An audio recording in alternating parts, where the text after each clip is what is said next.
Taiwan. Thank you, Chairman Shao, for the invitation to speak at this important event. And thank you all very much. Thank you.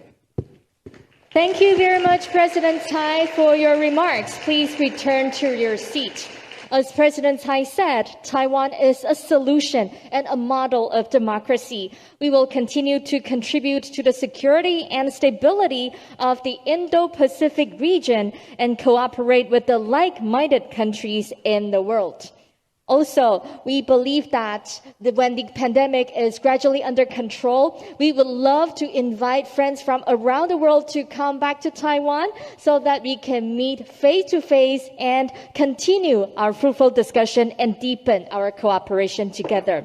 And on this important occasion, we're deeply honored to have invited global leaders to share with us their insights about the changing world. So first of all, we would like to welcome the Honorable Tony Abbott, former Prime Minister of Australia, who has traveled to Taiwan despite the pandemic, to give us his remarks. Please welcome him with a warm round of applause.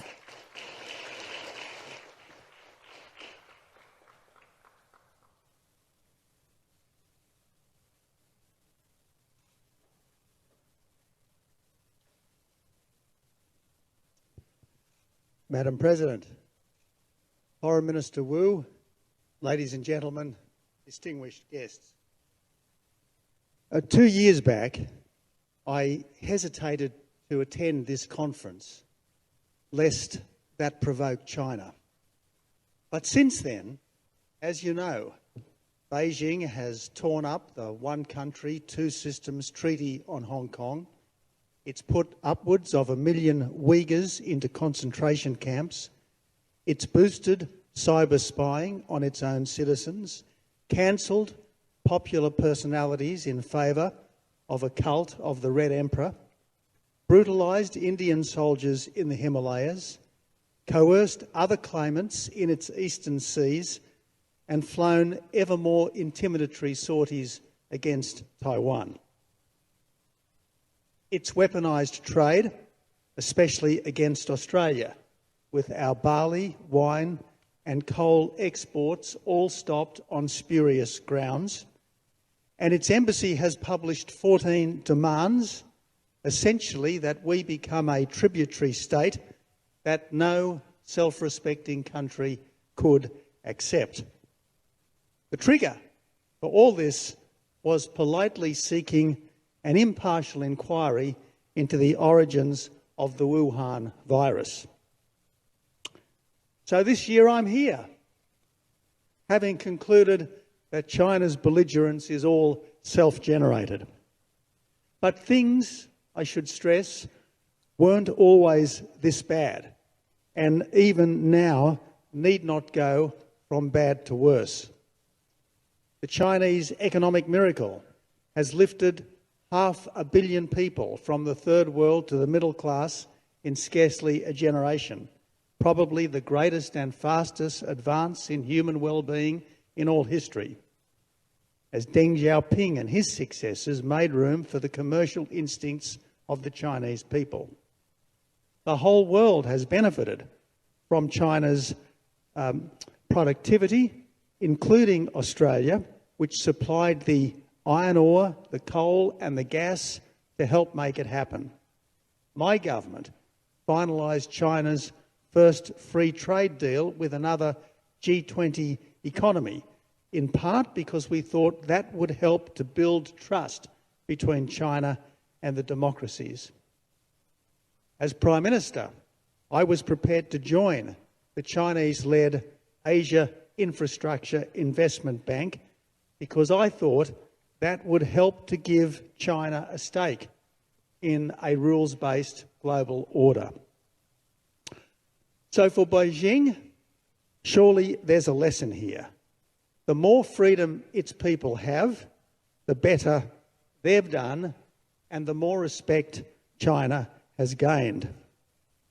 Be a friend, that experience shows, and you'll have friends. Be a bully, and you'll only have clients who can't wait to escape. Now, much has changed in just 6 years, but it's not Australia's goodwill towards the people of China, about 1 million of whom are now Australians and making a fine contribution to our country. Australia has no issue with China. We welcome trade, investment and visits, just not further hectoring about being the chewing gum on China's boot. Now, a fortnight back, Professor Victor Gao, a senior Beijing foreign policy analyst and former translator for Chairman Deng, directly threatened Australians. "Do you want to be a target for a possible nuclear war?" he said, in response to our decision to acquire nuclear-powered but not armed submarines. So if the drums of war can be heard in our region, as an official of ours has noted, it's not Australia that's beating them. The only drums we beat are for justice and freedom. Freedom for all people in China and in Taiwan to make their own decisions about their lives and their futures.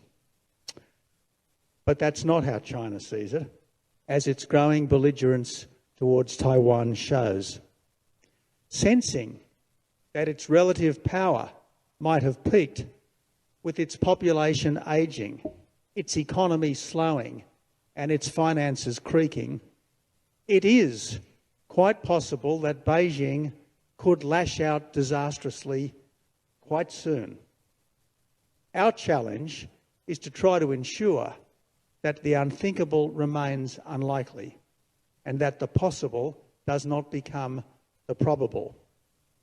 That's why Taiwan's friends are so important now, to stress that Taiwan's future should be decided by its own people and to let Beijing know that any attempt at coercion would have incalculable consequences. As we know, this is not the world's only flashpoint. There's Israel, never not under existential threat, and the Ukraine, menaced by the new Tsar. But nowhere is the struggle between liberty and tyranny more stark than across the Taiwan Strait. Now, in 7 decades, Taiwan has grown from an impoverished dictatorship to a prosperous democracy. For a long time in Taiwan, as in China, there was thought to be a trade-off between liberty and prosperity, with people having to sacrifice their freedom for their wealth. For a long time, it was assumed that no dictatorship could evolve without mayhem. Yet Taiwan proves that authoritarian governments can liberalise, and they can do so without sacrificing prosperity or unleashing anarchy. Economic growth here since 1990 has averaged 5%, and you Taiwanese are now the 15th richest people in the world in purchasing power terms.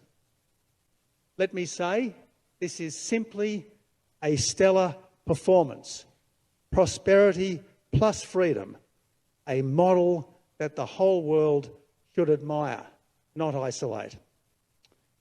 It is to the vast credit of successive Taiwanese leaders that power was steadily dispersed in a peaceful, orderly way, and to the credit of the Taiwanese people that they've used their freedoms responsibly to build an even richer and stronger island. As things stand, how could Taiwanese people ever want to exchange their current lives for an alternative that's poorer and less free? Why would they want to get caught up in the old arguments about who is the real China, especially as China, meanwhile, has taken a wrong turn? Maybe the Deng era market freedom was a short-term device to strengthen the country, a tactic like hide and bide. But China's leaders should have thought more deeply about this, because dropping the ruse has just united others against them. It's Beijing that's created the Quadrilateral Security Partnership, linking the United States, Japan, India and Australia, because it's been so unreasonable. And the more aggressive it becomes, the more opponents it will find. At our recent ministerial summit, both Australia and the United States stated their intent to strengthen ties with Taiwan, which we both declared is a leading democracy and a critical partner for both countries. The State Department has just affirmed that the US commitment to Taiwan is rock solid. I don't believe America could stand by and watch China swallowed up. I don't believe Australia should be indifferent to the fate of a fellow democracy of almost 25 million people. The US Secretary of State put it well earlier when he said of China that America would be competitive when it should be, collaborative when it can be, and adversarial when it must be. But provided it's real, collaboration is still possible and trust could yet be rebuilt. One will be the test. For the democratic world, that means a readiness to support this fellow democracy, including by welcoming Taiwan into the Trans-Pacific Partnership. And for China too, which can hardly succeed while it mistreats its own people and threatens its neighbours, that means scaling back the aggression, as it could never be admitted to the TPP while engaged in a trade war with Australia and in predatory trade all round. So, Madam President, ladies and gentlemen, nothing is more pressing right now than solidarity with Taiwan. If we want a better world, hence my enthusiastic presence here today to stand with this island that's brave and free. I won't end urging you to stay safe. Rather, something nobler and higher. Stay free. Thank you very much, Prime Minister Abbott, for joining this forum in person to show your staunch support for Taiwan. Indeed, we want to not only stay safe,